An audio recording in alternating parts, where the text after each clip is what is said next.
I think it's a positive step. I mean, the Kurds were instrumental in helping the United States defeat ISIS. I think that the agreements with Iraq are telling Iraq that they need to respect the Kurds as well. And I think it's a very positive step for peace in the Middle East, to be honest with you. Well, I think they ought to continue to work together. I think President Trump, after initially, in my opinion, making the mistake of cutting off the Kurds, have now brought them into the fold, and in appreciation and thanks for the strong friendship the United States has had with them. So I think that they're proving this to the Middle East, not only the Iraqis but the Turks as well. And I think it's a very positive step forward. Well, I think by continuing the cooperation with the Kurds, absolutely. I think it's a very, again, as I said, a very positive step, and tell both the Iraqis and the Syrians actually too, and their new government, as well as the Turks, that the Kurds are an integral part of the process in the Middle East, and they are our allies, excuse me, and should be considered such to all three governments. So I think that it's a slow process. Peace in the Middle East always is, but I think those small steps will lead to much greater things in the future. Oh, I believe strongly. I mean, the U.S. will always look out for their business interests, and most of the time, depending on our government, we will defend our allies and our friends in the region. So I think these are all very good and very positive steps.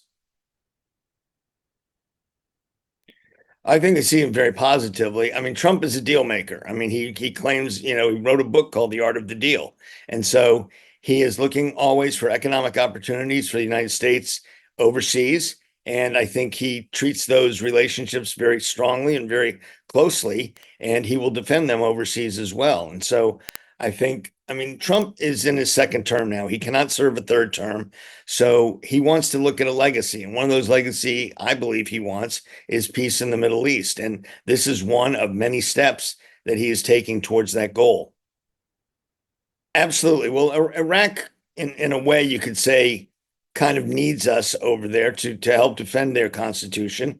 And I think that part of that means agreeing with us on a number of issues, including their relationship with the Kurds. So, yes, the short answer is yes. I think that in Congress, in both the House and the Senate, I think Kurds have a very strong ally within the Trump administration. So I think that will continue to move forward in a very positive manner. They can be very persuasive, if you will, in telling in pushing Iraq to react in a positive manner towards federalism, and it's a slow process. I mean, federalism and democracy does not occur overnight, especially in places where there have been problems in the past, and so it's a long process. We can be a guide and a help and an influence to the extent that the Iraqis will allow us.